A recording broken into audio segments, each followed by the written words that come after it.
In an era long past, there existed a rigid belief that a woman's worth hinged solely on her ability to bear children within the initial years of marriage. This archaic notion, however, stands in stark contrast to the progressive values of modern society. Regrettably, remnants of this outdated mindset still linger, perpetuating the harmful stereotype that a woman's purpose rests solely in her ability to conceive and give birth. Allow me to introduce myself. I am Ashley, a 25-year-old homemaker. Despite my tender age, I find myself unable to conceive. My journey has been marred by physical frailty since childhood, rendering me frequently absent from school due to illness. The consequence of my fragile constitution left me withdrawn, with pallid skin and a slight frame, a stark contrast to the vibrant health of my elder sister, Emily, who garnered all the affection and attention from our parents. Emily, a year my senior, embodied the epitome of vitality with her cherubic cheeks and enchanting gaze. Meanwhile, I languished in the shadow of my siblings' robustness, deemed by my parents as a defective entity, a burden they wished would soon be lifted. Their affections lavished solely upon Emily, I was relegated to the sidelines, a mere afterthought in their eyes. In times past, there persisted a belief: a woman who could conceive after 3 years of marriage was deemed worthless. Such notions now appear woefully outdated in the context of modern society. It's a regressive mindset, one that sadly endures, where some still harbor the assumption that all women should and will bear children, stigmatizing those unable to do so as worthless. My name is Ashley. I'm a 25-year-old housewife, incapable of conceiving. My journey has been fraught with frailty since childhood, rendering me frequently sickly and weak. With little physical vigor, school often eluded me, leaving me isolated and shy with pallid skin and a slender frame. My parents regarded me as defective and despised my existence, showering affection solely upon my older sister Emily, who, unlike me, enjoyed robust health with rosy cheeks and luminous eyes. I too possessed large eyes, though my frailty cast them in a sickly light. Amidst our affluent upbringing, my parents doted solely on Emily, indulging her every whim while I languished in neglect. Left behind on family excursions due to my frail health, I remained an outsider, deprived of familial mementos. It was a torment, being deemed defective by those who should have offered solace.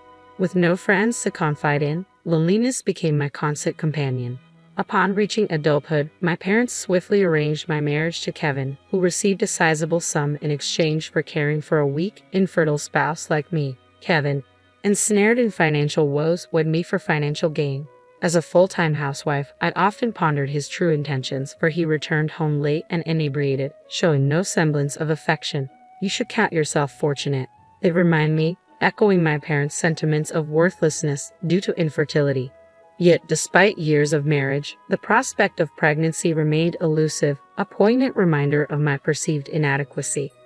Despite the cold treatment from my husband Kevin, there was a beacon of warmth in my married life. It came in the form of my father-in-law, brother-in-law, and his wife, who showed me kindness. My father-in-law, having known me since my marriage at the tender age of 20, embraced me as his own daughter. Meanwhile, my brother-in-law Mike and his wife Maria extended genuine concern towards me, with Maria's care shining particularly bright. Ashley, you need not conform to others' expectations like a lifeless doll, Mike, employed in a reputable firm, would often remind me. Maria, juggling her own career and managing her interior design office, exuded boundless warmth and cheer. Her caring nature prompted her frequent visits to check up on me, recognizing my solitude and loneliness. What began as simple tea sessions and chats evolved into meaningful lessons and guidance. Consider pursuing the qualification, even if it's a hobby, Maria encouraged me. Initially disheartened by my lack of formal education, I expressed my doubts. Sensing my despondency, Maria offered sage advice. Mastering basic household tasks is a foundation for tackling anything. Learning breeds confidence. Inspired by Maria's words, I embarked on studying for a color certification, a step towards newfound skills and self-assurance. Little did I know, my father-in-law had sought counsel from Mike and Maria regarding my well-being, a testament to their unwavering support. Ashley has a tendency to underestimate herself. It's crucial to find a way to boost her confidence, remarked my father-in-law thoughtfully. Introducing her to new areas of study could be a catalyst, Maria chimed in, her voice brimming with optimism.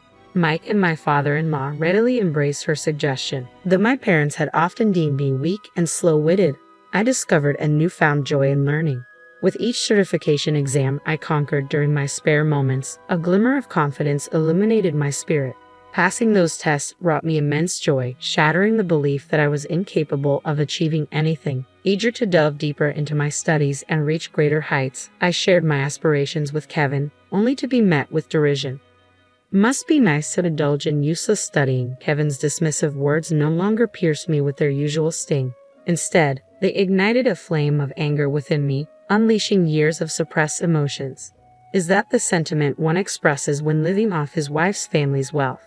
I retorted, a departure from my usual submissive demeanor. Caught off guard by my uncharacteristic sarcasm, Kevin recoiled, his facade of dominance crumbling in the face of truth. "Shut up. I'm nothing like you, a defective product. I'll make something of myself." Kevin's words echoed through the room, laden with anger and defiance. Unfazed by his outburst, I retorted, "They say big mouths like yours are all talk." Enraged by my defiance, Kevin lashed out, kicking the wall before storming out, likely seeking solace in drink and revelry. Reflecting on my predicament, I couldn't help but rule my parents' choice of partner for me. Yet their disregard for their frail daughter hinted at their flawed judgment. Marrying Kevin proved to be a grave error, aligning me with a man who squandered my family's wealth for his own pleasure. Ironically, it was Kevin's own family that offered me newfound perspective. Following the confrontation, Kevin vanished for days, presumably with my sister Emily. Despite knowing of their affair, I remained passive, for my parents' unwavering favoritism towards Emily allowed the illicit relationship to persist. Emily, having relinquished custody of her child after divorce, still basked in my parents' affection, a fact that facilitated her clandestine liaison with Kevin. The intentions of my parents, Emily and Kevin, were glaringly evident to me. It seemed they were orchestrating a scenario where Kevin would eventually divorce me. If Emily were to conceive, my parents would undoubtedly prioritize her desires over my well-being. Anticipating the inevitable day when my sister would abscond with my husband, I steeled myself, confident in my ability to withstand the impending storm. Some time later, we convened at my father-in-law's residence. While I maintained regular visits, Kevin's absence from his family home had become conspicuous. Consumed by pride, Kevin incessantly measured himself against his brother Mike, a graduate of a prestigious university now employed by a major corporation. Though neither my father-in-law nor Mike ever addressed this disparity, Kevin harbored a deep-seated sense of inadequacy. Initially, Kevin had taken pride in marrying into wealth, viewing me as a symbol of his ascent. However, my father-in-law remained indifferent to his son's status, showering affection upon me while adopting a stern demeanor towards Kevin. Though he lavished praise upon Maria, Mike's wife, for her accomplishments, beneath the veneer of admiration lay a simmering jealousy towards his brother's life. Maria is truly remarkable, successful in her career, a devoted mother, and an accomplished woman. Ashley, on the other hand, lacks intelligence and competence, Kevin would remark, thinly veiling his flattery towards Maria with insults directed at me. Though Maria appeared visibly perturbed by his words, she gracefully brushed off Kevin's disparaging remarks. "Ashley is my sister as well, and I find it unacceptable when she's insulted," Maria asserted firmly, her tone brooking no argument. Mike, nodding in solidarity, echoed her sentiment. "Kevin, before comparing Maria and Ashley, consider your own actions," Mike cautioned, his words laced with concern. With a dismissive click of his tongue, Kevin's immaturity became glaringly apparent, leaving me feeling profoundly embarrassed.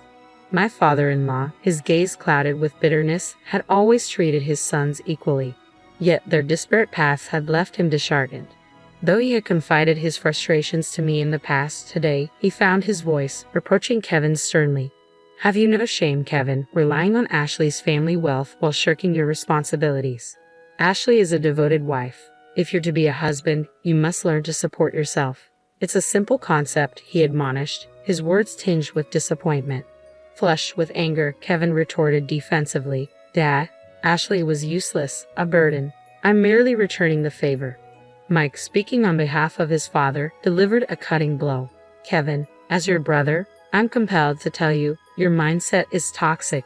Normally quick to anger, Kevin's response was met with a rare silence, broken only by his cursing and abrupt departure.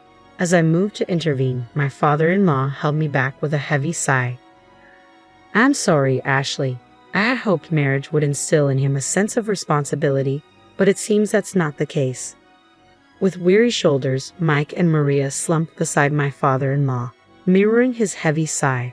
Quietly, I lowered my head, preparing to depart, but Maria intercepted me with a reassuring touch. "Don't worry, Ashley. Everything is arranged," she assured me with a gentle smile. Nodding in gratitude, I left my father-in-law's abode, returning to the tumultuous atmosphere of my home, where Kevin's rage had left a trail of destruction. The room bore the scars of Kevin's tantrum, strewn with wreckage as he drunkenly bellowed his intentions. "I'm divorcing you, the barren one. Emily will be my new wife," he proclaimed triumphantly, reveling in the supposed consent my parents had given. So, Kevin had indeed chosen Emily. My parents had always catered to her whims, even at the cost of my marriage. They didn't object. Kevin had been well aware of my infertility when he married me, exploiting me for his convenience. Yet it was Emily who desired Kevin, and my parents tacitly condoned their affair. Perhaps now craving grandchildren, they saw Emily's potential pregnancy as an opportunity to unite her with Kevin. Such manipulative machinations were within my parents' capability. When Emily divorced previously, she relinquished custody of her child, deeming them unattractive due to their lack of attachment to her. Emily was self-absorbed, prioritizing her own desires above all else, even her own child. My heart ached for the potential plight of the child born to Emily and Kevin, envisaging a future overshadowed by their self-centeredness. Would such selfish parents be capable of fostering genuine happiness in their offspring? I pondered. Kevin, oblivious to my concerns, derided me, urging me to depart as we finalized our divorce proceedings. "I'll pay you alimony, you worthless," he sneered, oblivious to the fact that it would be my parents providing financial support. With a heavy heart, I signed the divorce papers, gathered my essentials, and bid farewell to the house. Choosing to forego seeking solace at my parents' abode, I sought refuge in the comforting embrace of Mike and Maria. I had confided in them about my suspicions regarding Kevin and Emily's affair, a notion Mike reluctantly entertained. Sensing the urgency of the situation, Maria had already begun preparations for my arrival. As I stepped into their home, their shy son peeked out briefly before retreating into hiding. He bore a striking resemblance to Maria and exuded an endearing shyness. Gathering around the table, we deliberated on our plans for the future. Maria, ever the pragmatic thinker, had secured a living arrangement for me, ensuring my safety and well-being amidst the tumult of divorce. With gratitude swelling in my heart, I found solace in the unwavering support of Mike and Maria, determined to navigate the uncertain road ahead with their guidance. I settled into the company housing provided by Maria's interior design firm, preparing to embark on a new chapter as an employee there. Despite my apprehension about entering the workforce for the first time, Maria's reassuring smile offered a beacon of encouragement. "Don't worry, Ashley, you got this," she reassured me with unwavering confidence. Under Maria's nurturing guidance and Mike's administrative support, I severed all ties with my family following the divorce. Mike took charge of informing my former father-in-law of our decision, emphasizing our collective disassociation from Kevin. Though saddened by the turn of events, my former father-in-law understood and extended an open invitation for me to continue visiting, now that Kevin was no longer a part of our lives. Thus, I formally liberated myself from the shackles of marriage and embraced newfound independence. With alimony from Kevin and severance funds from my parents, I embarked on my journey towards self-sufficiency. Refusing to rely on my parents' financial support any longer, I returned the severance money untouched, determined to forge my path independently. Embracing my role at Maria's firm, I began by learning the ropes under the tutelage of one of her subordinates, Stephen. A jovial companion around my age, Stephen imparted his knowledge between his hectic schedule, fostering a sense of camaraderie as we navigated the intricacies of the job together. One morning, I arrived at the office early and took the initiative to tidy up, much to Stephen's surprise. "Wow, the office looks immaculate," he exclaimed, pitching in to assist with the cleaning. When I offered an apologetic explanation, he tilted his head in confusion. "Why apologize when you've done nothing wrong? We're equals here. We work together," he remarked, his words a revelation. It was the first time someone had acknowledged me as an equal. With my history of feeling inferior due to my frailty and inability to conceive, I had always carried a sense of burden. Yet Stephen, with his competence, should have held a higher position, yet he dismissed my concerns with a laugh, emphasizing our equality through collaboration. It was a humbling realization, encountering such kindness and generosity. As we conversed, Maria arrived a bit earlier than usual, casting an observant eye over Stephen and me with a knowing smile. "Ah, Stephen, have you finally gotten to know Ashley better?" she teased, causing Stephen to blush furiously. Perplexed by Maria's comment, I remained clueless until she leaned in to whisper, "Stephen has been wanting to speak with you alone. He's been waiting for the opportunity." Stephen, flustered by Maria's revelation, muttered, "Director, we agreed you wouldn't mention that," before hastily excusing himself to the break room. With a playful slap on my shoulder, Maria left me standing there, utterly bewildered. It wasn't until the realization dawned upon me, coloring my cheeks with embarrassment, that Maria quipped, "Stephen is quite the gentleman. It seems he's taken a liking to you since the day you stepped into the office." "I may be divorced, and I certainly have my flaws," Maria admitted, casting a meaningful glance at Stephen, who stood beside her, presenting her with a freshly brewed cafe latte. She then tenderly patted my bowed head before disclosing a surprising revelation. "You see, the son Maria and Mike have been raising isn't actually their biological child," she confessed, her words carrying a weight of sincerity. "He's a relative's child, taken in after his parents tragically perished in an accident. Essentially, he's been adopted into our family." Maria and Mike had made the conscious decision to prioritize raising a child who had lost everything. As Maria spoke, her gaze shifting between Stephen and me, her voice resonated with warmth and compassion. "When our son first called us Dad and Mom, I couldn't help but shed tears," she revealed, her emotions palpable. "Parenting isn't solely defined by biological ties. Even with blood relations, there are instances where parents and children remain distant. But our son chose us as his parents, not by obligation, but by genuine affection. To me, that's far more precious than any bond forged solely through blood." With a gentle sip of the cafe latte prepared by Stephen, I found solace in its warm and soothing aroma, the tension in my heart easing with each comforting sip. Fast forward about 3 years from that moment, and my life had taken a significant turn. I found love again and tied the knot with Stephen just a year after we embarked on our journey together. Yet, when I once again found myself apologizing for my inability to conceive, Stephen's reaction caught me off guard. "Ashley, there's no need for apologies," he chided gently, his tone laced with warmth. "Would you expect me to kneel down and apologize for not being able to have children?" His words resonated deeply within me, dispelling the weight of guilt that I had carried for so long. With a shake of my head, I found solace in his laughter, his cheerful demeanor a balm to my soul. His simple reassurance became a beacon of hope, illuminating a path forward that I had never dared to imagine. Despite remarrying, I remained connected with Maria, Mike, and my former father-in-law. Their unwavering support and genuine happiness for my newfound happiness warmed my heart. Today, we found ourselves on a short trip, exploring a tourist spot that Maria had once described as delightful during her own family visits.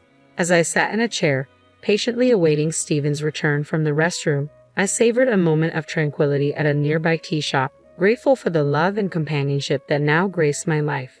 Suddenly, a familiar voice pierced through the tranquil ambience. "Ashley," it called out, shattering the peaceful moment. Turning around, I found myself face to face with Kevin, my ex-husband, accompanied by my sister Emily. Emily, adorned in heavy makeup, still possessed her trademark beauty, though it seemed somewhat exaggerated. "You're still moping around, traveling alone after the divorce," she remarked, unaware of my recent remarriage. Ignoring their presence, I eagerly awaited my husband's return from the restroom. Upon his arrival, my husband, perplexed by the unexpected company, apologized for the crowded restroom. His puzzled expression spoke volumes, silently questioning the identity of our uninvited guests. Desperate to depart from the uncomfortable encounter, I urged my husband to leave, hoping to avoid further confrontation. Yet Emily's derisive tone cut through the air as she mocked me for finding another partner despite my perceived shortcomings. Attempting to maintain composure, my husband intervened, asserting his role as my spouse. "I am Ashley's husband," he declared firmly, his gaze unwavering. "And her name is now Ashley Stevens. Furthermore, we are expecting a child." With a gentle pat on my belly, He unveiled our joyous news, leaving Kevin visibly pale. Emily, however, responded with a sneer, casting doubt on the well-being of our unborn child. In a steely tone, my husband responded, "Ashley is currently expecting her second child. Our eldest daughter is a healthy 2-year-old, currently in the care of my parents." Kevin's complexion drained at the revelation, mirroring my own astonishment. The news of my second pregnancy had initially caught me off guard. I vividly recall my disbelief when the doctor at the maternity clinic confirmed my ability to conceive, contrary to the beliefs instilled in me by my parents.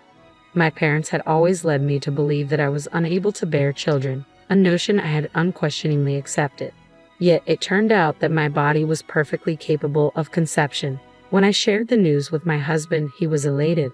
However, it left me wondering why I had never conceived during my marriage to Kevin. Seeking answers, I confided in Maria, who, after a moment of contemplation, voiced a troubling hypothesis. According to Maria, there was a possibility that my parents had deceived me all along. It was likely that they had discouraged me from having children, fearing the potential complications that could arise from my fragile health. In fact, they might have gone as far as instructing Kevin to use contraception to prevent pregnancy. It was a shocking revelation, one that shed light on the manipulative tactics employed by my own family. Having remarried, Stephen and I welcomed a healthy baby girl into our family, followed by a son during my second pregnancy, both of whom thrived.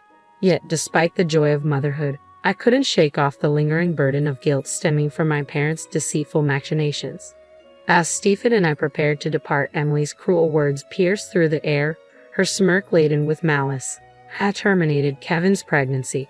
It was a botched attempt, she jeered callously, admitting to aborting the fetus due to potential disabilities. Kevin, desperate and pleading, implored me to relinquish one of my children, fearing he would be disowned otherwise. Emily's laughter echoed with malicious glee. Fueled by rage, I was on the verge of erupting, but Stephen's firm grip on my arm halted me. With a contemptuous glare at Kevin and Emily, Stephen's voice dripped with disdain. "Save your vile remarks for your own demise," he spat out, his disgust palpable. Without another word, he guided me away, refusing to dignify their cruelty with a response. I followed suit, casting a final disdainful glance over my shoulder, feeling as though I had glimpsed the depths of depravity reserved for their unborn child. In due time, I welcomed a baby boy into the world, adding to the challenges of caring for my 2-year-old daughter and newborn son. Despite the demands of motherhood, my husband stood by my side, offering his unwavering support. Meanwhile, my ex-husband Kevin found himself deserted by Emily, left to fend for himself as his financial woes mounted.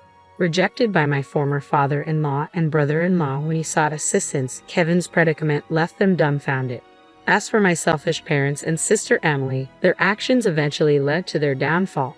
Emily's reckless pursuits, including affairs with married men, resulted in numerous lawsuits and hefty alimony payments.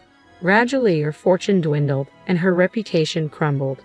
Unable to intervene, my parents watched helplessly as Emily's actions drained their assets.